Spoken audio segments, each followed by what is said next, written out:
Wrecker, my brother. Nick, my man, good to talk to you. How are you? Good. I like it. The hair is getting thicker and lusher and longer. I have a new move now. I'm doing this. Are you? No You're one, no one actually can see this, touching? but I'm taking my hand. I'm going through my hair and comb it. Ooh.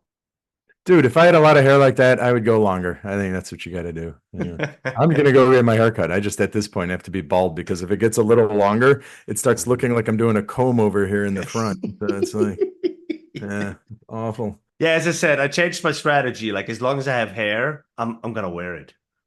My Yeah, wife doesn't there you go. like it, but I like What it. do you mean she doesn't like it? I think I you don't look know. better. Yeah, All thank right. you. All right, so we had a bossy on. That was a good conversation. I like that. And Absolutely, yeah. And at one point, I don't know, which one did he use? He didn't say gravity in the kitchen, but he said something similar. What did He he said say? electricity in the kitchen. Electricity in the kitchen. Yeah. So, so that reminded me of, and I thought this is what we talk about today. We could talk about my favorite editorial. Arun Rai, in his early days as editor in chief of MISQ, he wrote some pretty sweet editorials about Oh, he basically did. what MIS Quarterly is going to be, what it should do. And I think all of Arun Rai's editorials were pretty cool, at least the ones that I remember and that I paid attention to. Well, we can flip it a little bit. You can go through the list of MISQ editors, and I like to ask myself, like, okay, you can say a lot about the people in the way they're generated by the editorials that these people published, Yeah. and Arun stands out. Arun had at least four really, really good editorials. Well, he's an Alan Lee had intellectual. a couple of really nice ones. Carol Saunders had the famous diamond cutter review editorial. Ron Weber Which had you some said very nice what editorials. Yeah. well, and you said that diamond cutter one was the worst thing that ever happened to No, I said this was good at the time, and we should, basically put it to the graveyard. It was good in 2002 or five or whenever that happened, and we should retire it because we no yeah. longer have developmental reviewing issues. I know they did, and we talked about this in the episode with Ron Weber when they didn't have enough papers to put in an issue of MIS Quarterly because everyone was overemphasizing rigor. But that's no longer an issue, as we all know, right? We have other issues now. In fact, we could be tougher. Yeah. Yeah. But that's all we want to talk about today. Go on. Yeah. So like I said, Arun, he's a heavyweight intellectually. Uh really good art and I like a lot of these editorials that tell you how to publish in the journal, but he has this one in 2017. It's called Avoiding Type 3 Errors, Formulating Problems That Matter, right? And type 3 errors, so there's type 1 and type 2, which is false positive, false negative. And then he says a type 3 error is finding the finding the right answers to the wrong problem, right? That Yeah, you're exactly. focused on something unimportant and uninteresting. So so that's cool. It's nice. It's like don't do a lame problem, and life is better. But the thing that I love about this is, well, he brings up a bunch of things to safeguard against, right? These problems you run into, and each one is handled in like a short paragraph.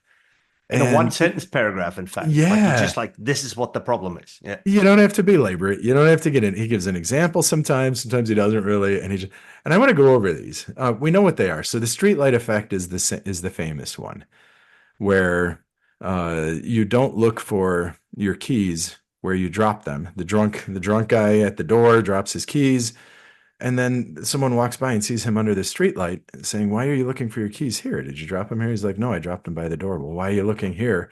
"Because here's where the light is," right? Yeah. And there's so much streetlight effect. Qualitative researchers, right? You go and go, who will let you in?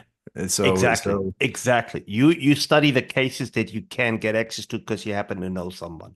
That's yeah, the streetlight effect. Yeah. or data that's available online. Like I do this myself with open source data. I have a qualitative open source paper coming out where I guess it's kind of streetlight effect. We went and got the data on the open source community because that's where the data is. Yeah. It's So it the streetlight effect is what I always say. They like we tend to do the things that are easy or readily available, right? yeah. Like we study problems where the data access is easier, or just given, or like in other ways more efficient. That's exactly what Yeah. he calls the streetlight effect. I never had this beautiful term for it, but that's the issue, right?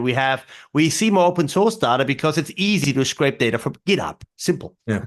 Yep. Yeah. So in the episode with Ahmed, he mentioned this famous study on racism. Was it racism in Yeah, so what in it on was Yelp? Yelp. So he Yeah, looked at so Yelp is the platform, and for a short period of time, they did this thing where they said black owned business, right? They black-owned let you know business was a tick box. You could, yeah, exactly. right if a minority owned the business, and what was and they put it out in the world, in a perfect way to do like classic econometric techniques, right? So he counted 110 research groups studying the same thing. Yeah. And I think that's exactly what you're running into here. If the data is easy to get, we look for the answer in the data rather than going to so that's streetlight effect. It's very cool. And then another one, but there's a whole bunch of others. One is being solution driven rather than problem minded, And right? yeah, we see that a lot in design science. That's fair to say, right? He doesn't draw that connection. He says like, look, these are people that have a theory in mind. They want to push their theory or they want to push their method or something like this. That's being solution driven. But I think when I was reading, I was thinking, well, we have that a lot in design science. And it makes sense, right? I'm building this tool and I want to show you how good a tool it is. Like I'm building the tool and now I'm looking for a Yeah, problem where I can use the tool. Right. So that's yeah. the solution driven rather than the problem finding mindset that he talks about.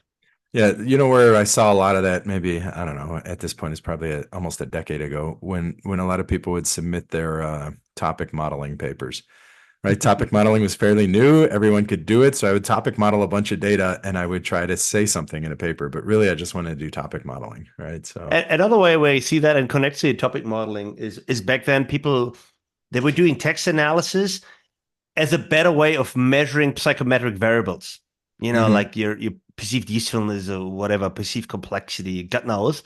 And that's like, look, we used to ask people how easy do you find it, blah, blah, blah. And now I'm just, looking through their comments and analyzing or mining them somehow and constructing it. And every single one, not every single one, but many of these papers were really clearly driven with my new method is so much better than yours. And I'm Yeah, trying to find a way of really proving that, which is actually yeah, very difficult to do because yeah, chances are it's better in something and worse in something else, right? Nothing is yeah. just unequivocally better than other things. Yeah. Yeah. And also with theory. So we're talking about methods and technical solutions, but if you have one theory, like let's say for me, institutional theory, and everything I see, institutional theory can whatever apply. So I could just be running around applying institutional theory to everything. For It's like everything. that's my Yeah. solution. It's not really solving any problems in the practice Yeah. or puzzles in What's the the world. saying? Like if you have a hammer, everything looks like a nail, Right. right? That's kind of what that is. Yeah, that's the solution driven. Then the next one is gap spotting and gap patching. No, I never heard gap patching before, but I always heard gap spotting. And my postdoc mentor, John King at Michigan, right? He would always say, whenever someone's like, "Well, no one has studied this before," he would always be like, "Well, is that maybe because no one should study it because it's lame?" All right, that's not exactly how he put it, but that's the general. Maybe no one studied it because no one's interested in it, right? So that's the Yeah. gap spotting. That is a classic. But we talked about the lot time. The way that I look at it is not every problem is a gap. But a gap might be a problem, but you need to show that it actually is a problem. So Yeah. finding the gap is only half the story, right? You can find a gap, fine, but you need to say that why that gap is a problem. Yeah. And I agree 100%. No one has studied this before. So okay, the next sentence should be, and that's a problem because, and then give a convincing Exactly. problem of why this is important. All right, and I'll give you my favorite one, and it's the next one. The overlooking the generic archetypical problem in problem formulation. So that's a mouthful, but what does it mean? He gives an example of I'm studying how certain wearable technologies can be used to change diabetics' behavior in their eating, right? So that's a lot of specifics. It's about wearables, it's about diabetics, it's about behaviors. So what's that a specific formulation of? Well, how do I get people to do things? Right? It's like this Through an general information system. problem Yeah. of how do I, it's just an influence problem, isn't it? And don't we know a lot about influence? So now what you have to do is formulate it in terms of the general archetypical version. How do I get people to do things like change their diets, right?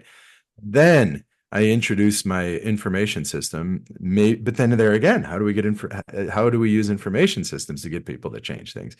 Now there's a general, all of a sudden the wearables and the diabetes and the whatever are not as important when you abstract out just a bit. So, and what happens is people focus on wearables and diabetes, and then they try to publish that without looking at, well, what do we know about information systems influencing, health behaviors or health decisions? I like this one too. I think this is well, he calls it a safeguard, right? I think this is the biggest aspect or the biggest factor in avoiding type 3 problems is finding that deep problem to address, right? And it's very difficult. And even like when you were talking and when he writes about it, it's kind of still slippery, right? It's not very graspable like gap spotting. Gap spotting is easy to find because when you see in a paper, no one has ever studied blah, the literature is silent on blah, that's gap spotting. It's very palpable, right? Here, it's get a little bit trickier. Why I liked it is it reminded me of one of the top editorials that I ever read, which is much older, from Ron Weber in 2003, The Problem of the Problem. I think he talks about the same thing. He talks about what makes this, deep substantive problem. What is that, right? So it's the same thing here. What is the generic, persistent problem that we should address rather than asking how can I get diabetes patient, use wearables better or something, right? So Ron, in his editorial from 15 years earlier, which Arun cites, he talks about a couple of attributes about these deep substantive problems. So first of all, he talks about longevity. Like a deep problem doesn't just go away. It's not connected to a fad. It's not a fashion wave. It's not a hype thing. It's something that has been there and will persist for a long time. So to use your classic example, there's a lot of, spurious problems with blockchain, but what is the persistent problem, right? The persistent problem of blockchains is something about the way that data is structured and something the way that we've manage data and so forth. That's a problem that's always been there. And in a way, technology adoption is always going to be an issue. It's also a persistent problem of longevity, right? Yeah. Well, what you say with technology adoption, what I do, when when you hear this thing, right? All right. So important problems. I actually want to get to technology adoption a little bit later, but as a matter of fact, I think the next one. Right. But no, with this one, with problem and so the one thing you always picked on me for was my dissertation was on ERP implementation. Right. You're like, yes. You and everybody else does ERP implementation. But here's the deal. What if you formulate it like organizational change, which I do have one paper where we did that. The question is, organizational change is a timeless issue, isn't it? We're going to be studying organizational change 100 years from now. We were studying organizational change over 100 years ago with Frederick Taylor, and probably before that, right? Organizational change. How do I take a big complex organization and change it is a timeless, important issue. So what do I do with my little study is I engage with some element of that. And then I point out how like my current information system, which I might do it, I did with ERP, but now you might do with AI, right? Or something like that. It's like, how does the current technology, how's it a little different than what we knew about other technologies in the past? You theorize that difference, and then you move from there. And remember last time we ended in saying like, have you seen a very good paper about what's different? What is AI? And I think that's exactly what I mean, right? So I think one way to get at this is to be very explicit and do this thought exercise, saying like, what's the same, what's different? Because organization change, ERP implementation, in a way, AI now is the same as ERP implementation from 20 years ago. It's another, technology-driven change. The question is then, what is the same and what is different? Both sides of this, right? So if we had a more careful way of thinking about what exactly is the same here. For example, I gave a talk a week ago, right? So the way that I said is, look, you know what? The hype curve, the adoption curve, it's actually the same. We see the hype of the hype of expectation. We're past the present. We now see that period of the trough of disillusionment, and at some stage we're probably going to see the plateau of productivity. In a way, that's exactly the same. Now, what's different is not the nature of the curve; it's faster. That's different. but the general process is not. Right. Yeah. So anyway, so that just as an example, if we would go and thought more carefully about what is the same, what is different, etc., then we would get to some very interesting attributes of whatever that problem is. And I think then Right. we would be doing something that what Arun and Ron talked about when they talked about what are these deep, substantive, persistent, general problems that are worth our attention and worth Well, and so important to solve. So if you look at my dissertation, at the time there were a lot of people who were worried about misalignments of my activity with this system, right? And the difference with these ERP systems is they span the entire organization. Before that, there were like systems for engineering, systems for accounting, systems for manufacturing, right? Separate systems. So the fit of that with the local unit was not so and that's why now that they span the entire organization, you ran into these misfits, these misalignments, and that's why I brought in institutional. One very specific element. I wasn't trying to conceive everything with ERP. There was a specific element. I think that's what you do with AI right now. You don't say, well, AI, like in our editorial, we say AI is different because it's, what did we say, autonomous, it learns, and Learning, it's also inscrutable. inscrutable, right? So that this is why this type of technology is maybe a little different than past. And there might be some other things, but what you do is you pick one for a particular reason.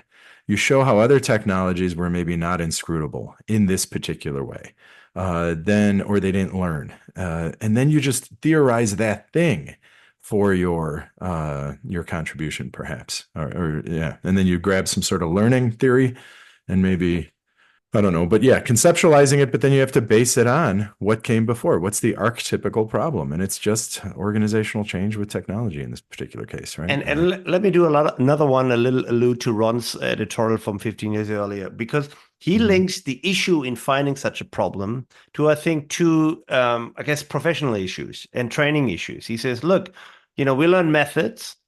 And then, keep in mind, this is from 2003. He said, like, look, we never teach theory. Now, that may have changed by now. Most PhD training courses have some sort of theory training, and we can debate whether or not we've gotten better at theorizing as a field.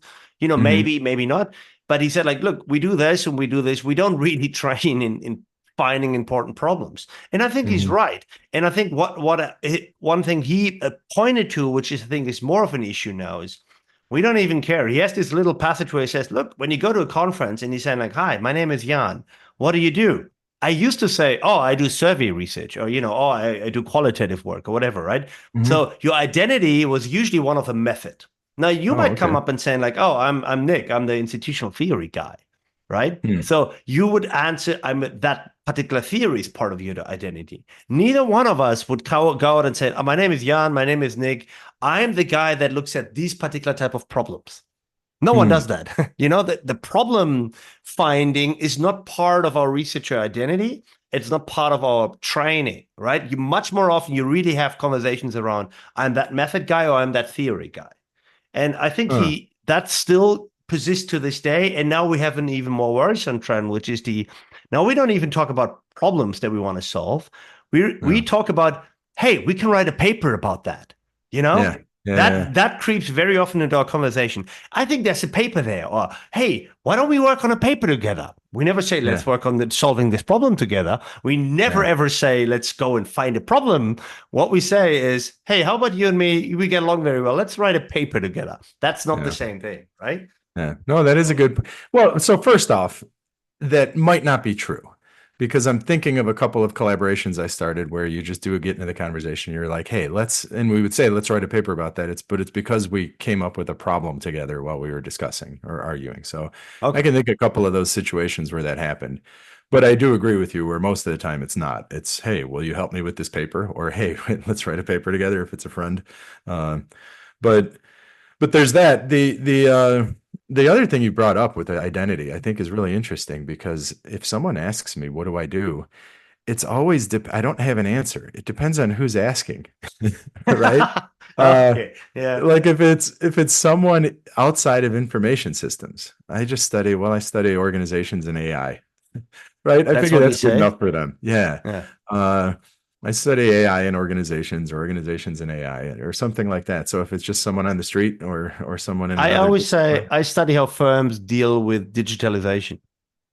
yeah. That's what I say. Yeah. And sometimes I'll throw out AI ethics if it's someone who I want them to, No, it's when you want to right. look cool. No, it's because that's where my current research is, right? So like we're working on a couple of ethics projects, so I've been doing some talks there. So then I have to, but within IS, it kind of depends again who I'm talking to. Is it a junior person? Is it a senior person? It's sometimes based on what I know they do. I just met a senior person who I've never met before, but he kind of does more technical stuff. He's very design, and he has no idea what my research is, right?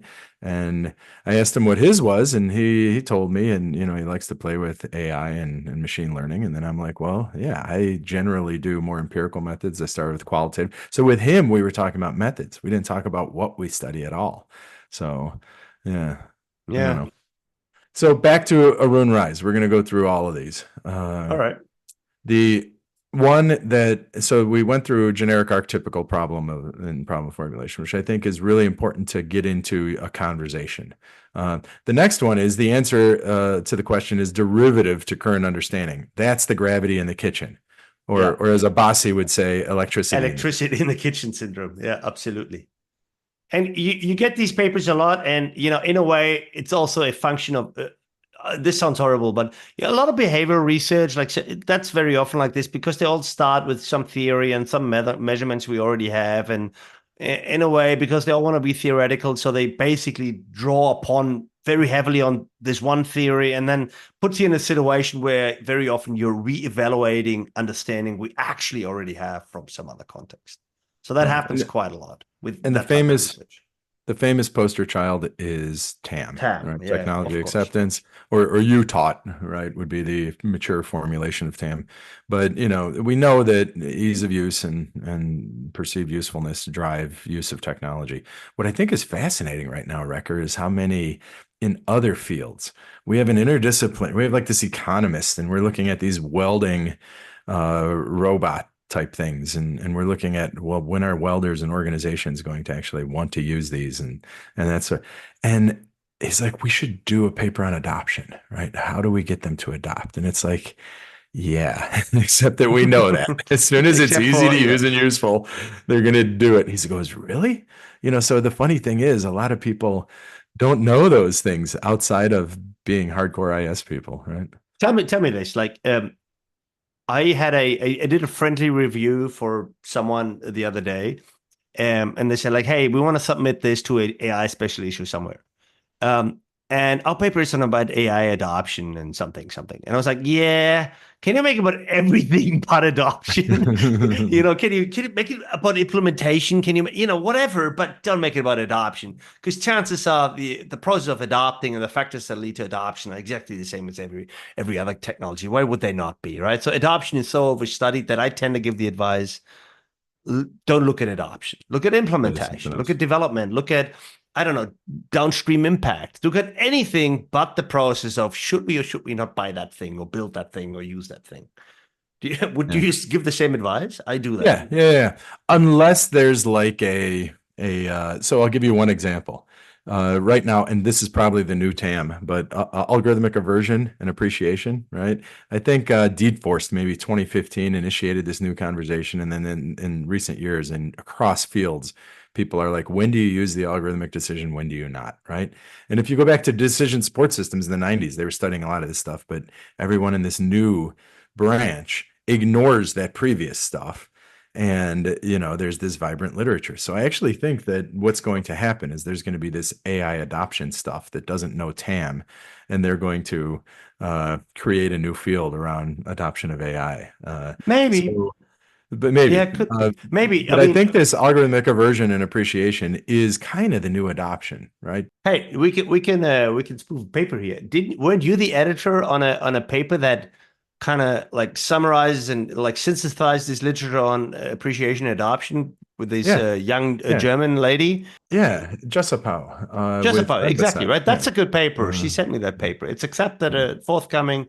That's a nice yeah. paper. Weren't you the editor on that? I was. Yeah. Yeah. Yeah. I thought I liked it a lot. And I thought, and there's been another algorithmic aversion paper in the meantime that was already published. So I think IS needs these. And one of my big motivations, first of all, is a nice paper. They have a different view. They basically say in that paper that Ekaterina is her name. Jessup. So she and her team, uh, they basically say that what other people are calling algorithmic aversion is really like six different things. Right? And they're not Oh, talking okay. to each other, right? Some are it's some embodied technology. It's the decision itself. So it's a really cool. But I thought of it as more of a touchstone. It's like other research should be able to use that and locate themselves and So I think why that works, why in these situations it works if you still do research on adoption, because frankly, that paper isn't really about adoption. This is a yeah. synthesis of competing theories that happen to have something to do with adoption, right? We Competing have, findings. It's like, how can we or find all that, these yeah. different contradictory findings? How can you reconcile them? Well, they're all studying different things, Okay. actually. So Yeah. the other example that comes to my mind is a paper we actually accepted for the special issue on AI back in 2021, which seems like a lot of time, a long time Yeah. ago. Anyway, there was this one paper about strategic decision making, AI orientation, and then adoption Hmm. by people from Hong Kong Hmm. University. Yeah. Anyway, right. So what I liked about that paper, I think why that got in, because they built this new construct called AI orientation, and they discriminated it from already established IT orientation. They said, well, Yeah. no, the board's AI orientation is something very, very different in nature Yeah. and it behaves very differently. So, whereas if Yeah. you have classical IT orientation, that's a different thing, and it would lead you to do this and this and this adoption decision. But Yeah. if you have AI orientation, then it works, some other pathway. So, Yeah. again, it's an adoption paper, but really, it's a very different way of looking at a classical situation. Yeah. So I think really the problem with gravity in the kitchen is when people say, oh, gravity in the kitchen, I could just apply this past theory. I could derive it from current understanding. Uh, Sometimes, well, yeah, use current understanding and then show how this is different. And then you have a paper actually, right? But if you just derive it from current understanding and show no difference, like, look, upper echelons theory works here too, or look, TAM works here too, that's not going to work. All right. And let me do a side way here, because I think one of the reasons why we have these gravity in the kitchen syndromes is that everyone needs the paper to have theoretical contributions. And many interpret that as saying, I need to have theory in my paper.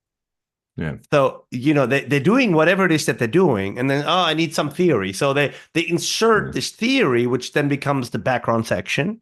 And then the research model that they have is then basically an instantiation of whatever theory they picked, upper echelon, dam, etc. And then, of course, what they find is, and guess what? That theory holds. So if people Yeah. interpret you need a theoretical contribution, meaning you need to use and apply theory, well, no, you shouldn't use and apply theory.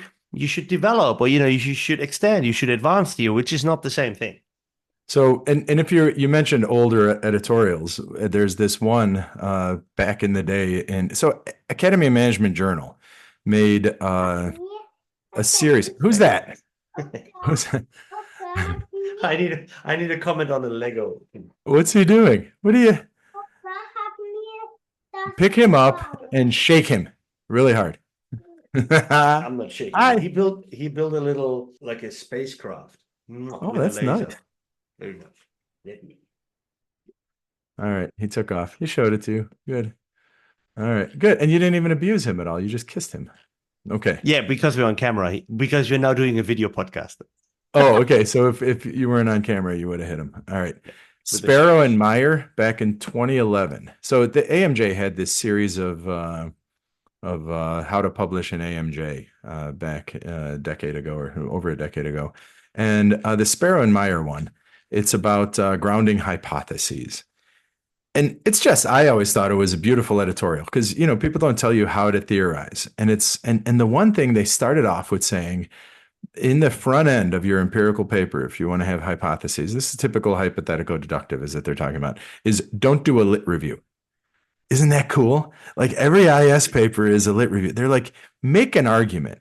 No one cares about your lit review. We don't want you to just review a bunch of papers that have nothing to do with your argument. And I actually think this is a dysfunction in IS research. And I think a lot of editors are actually badly trained because they ask you, review the literature, put a table of reviewing the literature. It's like, yeah, but that table has nothing to do with your argument.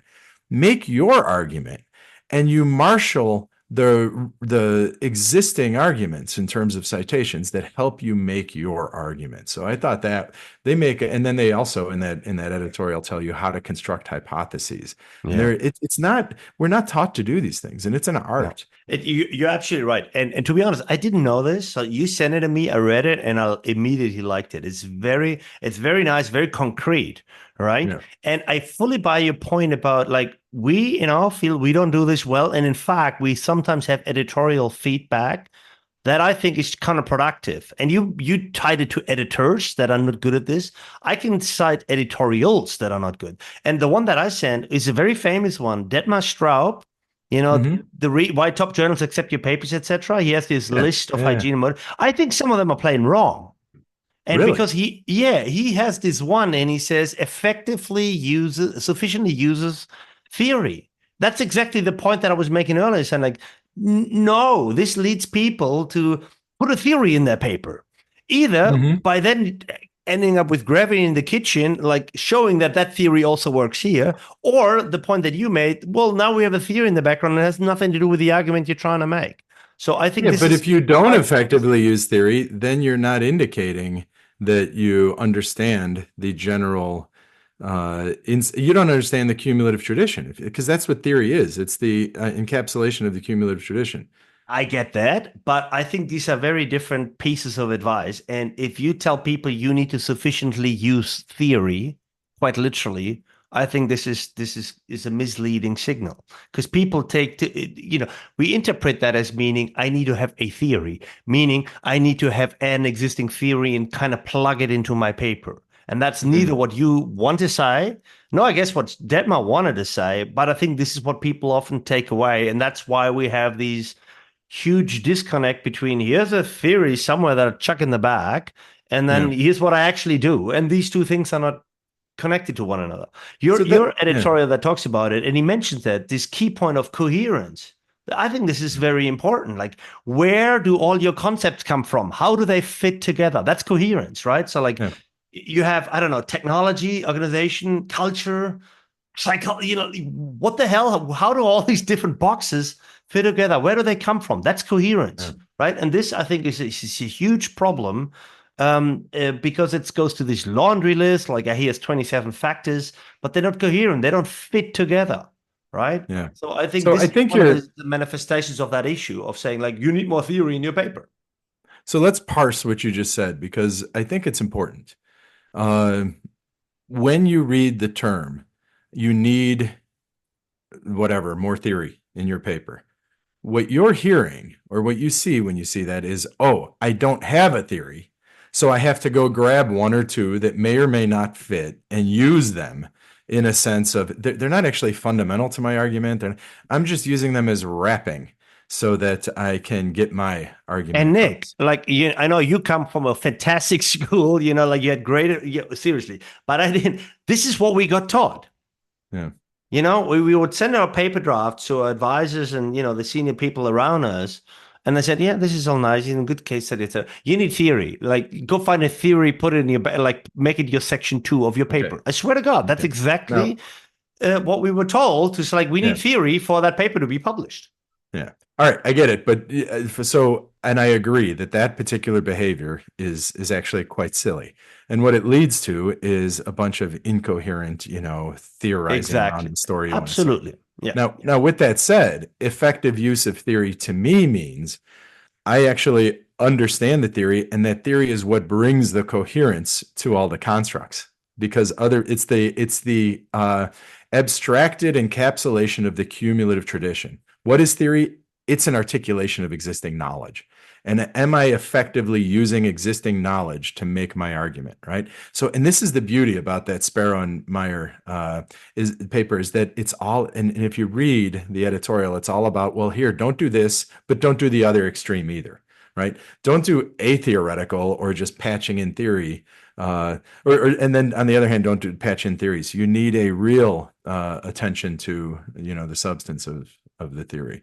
Yeah, and of these different guidelines that they give, I really want to call out this coherence argument. I think this is critical. Like when you work on your research model, or your framework, or your construct measures or whatever, like ask yourself, where are these variables coming from? Why Right. these and not others? And if you can't Yeah. give a good reason, then you know you have a coherence issue.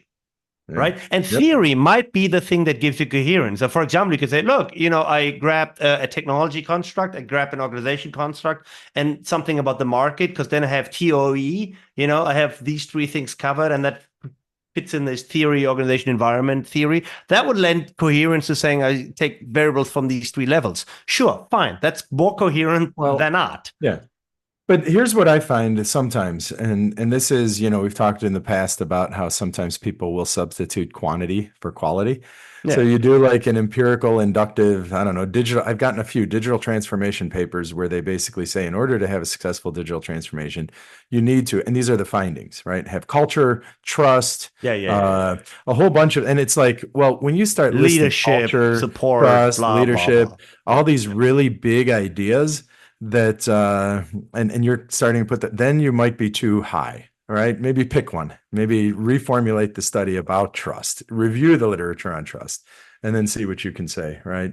Because you might be too broad, and Arun Rai talks about this as well, right? You don't want to be too broad, but you don't want to be so deep about nothing.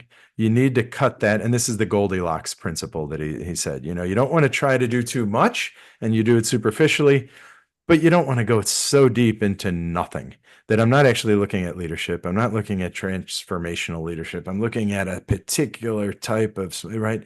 Uh, I actually that I actually think that maybe that's what you should do is go deep Yeah. into small thing and just try to make the small thing, make sure it's as interesting as possible. Yep, I would agree with you. Like if you had a like I would put it different, but if you had a choice to make between being broad in scope or deep, always go deep, right? If you do digital transformation and you have these 27 factors, 26 of which are well known. Yeah, we know leadership matters. We know that culture matters. We know that infrastructure, we know all this. What's the one thing that we maybe don't know yet so much about? Take that. Make that your Yeah. starting point and go deep into this and say, oh, yeah, by the way, leadership is also important, right? So, in case, go deep into one aspect of that and forgo the breadth of it all. Because chances on the breadth, you have to be very abstract to cover the breadth. And at that high level, chances are we have said it before. Yeah. All right, so we solved the world's problems. We basically want everyone to read Arun's 2017 editorial because it's wonderful, and there are some great old editorials, and we're going to link to them. Absolutely. All right, my brother. Good talking to you. Yep. See you next time. Bye Yep. bye. Bye.